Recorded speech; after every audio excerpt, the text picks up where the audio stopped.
Today we got a chance to get our hands on the upcoming content coming to Rainbow Six Siege with the forthcoming Blood Orchid update, and we played with 3 new operators. So that's the new attacker Ling, defenders Legion and Ela, and that's in a bomb defusal match on the new map Theme Park. Now you can see the footage playing out now while I talk, and now we're just going to offer you some of the direct thoughts on the operators. Now it's interesting. I think all of the new operators are themed around kind of traps and gadgetry.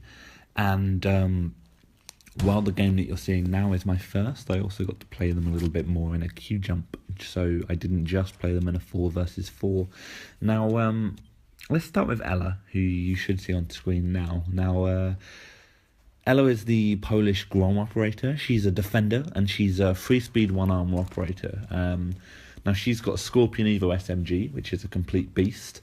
First time I fired it, I got a double kill. And she's also got the silent 612 shotgun. Now, I mean, what Ela does primarily is she runs around the place flanking. Now, her weapons are very, very powerful up close. But she also has a gadget, which are concussion mines. So these are mines that are non-lethal, and they can be hidden around the place, tossed at walls and floors. And what they do is they leave like a little stick out of them with a glowing dart on it. So if you see that, you can avoid it. But if not, it'll detonate, and then there's an explosion. Again, doesn't do any damage, but it will slow them down, and it also messes with their view in a similar way to Echo's drone back from the Japanese update. And that means that you can actually throw these mines around the place to cover your flanks, you know? So as you are charging in on people, you can cover all your flanks with this mine, and then if someone kind of tries to outflank you, or they rotate to defend against your flank, you could make it much easier for yourself to clean up. And I think this is a really powerful thing, because at least for Pro League, she's going to be played anyway, because she's a 3-1 operator, so she's 3-speed 1-armor, and they see a lot of play professionally. But it also means that she can actually defend herself while she's out roaming. So I see her being played as a slayer, so that basically means she'll be running around the place killing as many people as possible. And I feel like she, at least, was the one that immediately clicked for me. Now, Ling, the new attacker, is 2-speed, 2-armor, and she's an operator. She has a lot of firepower, so she brings the T95 LSW, so that's a light machine gun, and it's quite controllable because it's a bullpup, and that means it's got manageable recoil, and it's got masses of ammo, so you can use this to literally shred walls. Now, she's actually the only attacker added to the party with this, and she also has the 612 shotgun, which every operator has, although hers is not silenced.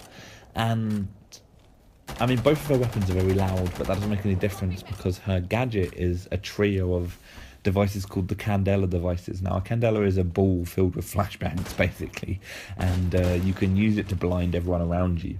And Ling's immune to her own flashbangs, but they work in an interesting way, because you can throw them as a grenade, and you can also put them on a wall like fuse, and you can blast through in the same way that fuse's cluster charges go off, blinding everyone in the room. But the longer that you hold the button when you deploy the device is the fuse, so you can throw a grenade really closely at someone and you can blind them instantly, or you can throw it and hold it down for a longer fuse, so you can bowl it through a drone hole, or throw it through a window, or you could time it so that just as you assault the room, everyone in it gets blinded.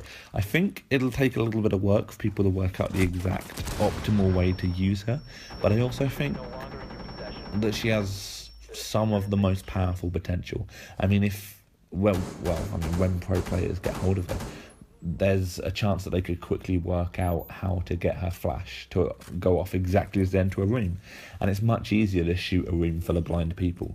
Now, this is interesting because she could prove very, very popular in a lot of Rainbow Six Siege's hostage situations, because in a hostage, fuse is always popular because they're reinforced in a room. The problem is that if you use fuse on the actual hostage room, you'll kill the hostage. Whereas in this case, because it's entirely not damaging, there's more of an option there. Now, the third operator is Legion. Now, Legion has he's got the 612 SD. You should be familiar with that by now. Everyone's got that. Everyone has that shotgun, and he's also a 2-2 operator. But he has a T5 SMG, which honestly felt a lot weaker than Ela's Scorpion Evo, and I think that's because Legion's gadget is very powerful. Legion has these things called goo mines, and they're basically cloaked caltrops. You can toss them on the floor, and they're invisible pretty much unless you've bought IQ, which is another buff for IQ.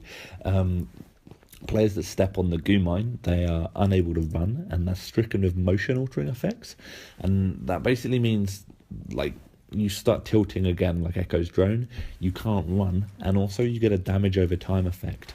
So you can actually stop all of these effects, but you have to pull the caltrop out yourself, and that means that you need to obey an on-screen button prompt. So what you do is you hold down F and you pull it out of yourself, but while you're doing that, your gun is down, you cannot defend yourself, and you can't run off anywhere safe to do it because you can't run. So while players can push on with those disorientating effects, I think in reality, I'm losing my voice, but we can blame this on Gamescom, right? I think in reality, you're going to need to immediately take care of this issue. Now, effects that disorientate players are really powerful in Siege because a lot of the battles, especially as we get to a higher tier level of play, they're won by whoever lands the first headshot or whoever can put a burst accurately into the other player. Now, when you mess with someone's vision and also disable their ability to run, the goo mines are really punishing. So if you're ill-prepared, if you can't put down proper covering fire, or if you catch the attacker's roamer with the goo mine, then they're weak and you can take them out. I mean, you've seen footage now. This is the new map, Theme Park. Now, it has the same problem as many of Rainbow Six Siege's new maps, is that it's too complicated to learn up front, so a press preview is very difficult. Some general thoughts is that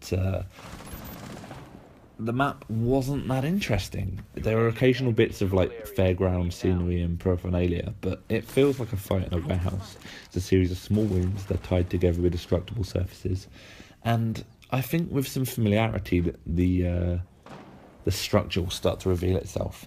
I mean, I had a lot of issue with Border when it first came out because it was quite a confusing 2-level map, but now I understand the full thing, and I feel like because Siege's maps are quite complex and they tend to be kind of nested because of the destructibility, it's something that needs a lot of playtime. But at least for now, I feel like fights in this map are going to be close ranged and dirty, so it's going to work really well for someone like Ela's flanking techniques, but I would also expect people like Caveira to dominate. Now, Caveira can run around the place quite quickly, and I think she'll be able to get interrogates and pick teams apart with guerrilla tactics. And so I feel like you'll see a lot of people running around up close. And those are our thoughts. So thanks for watching. I guess you could like and subscribe, but just enjoy our Gamescom coverage. Cheers.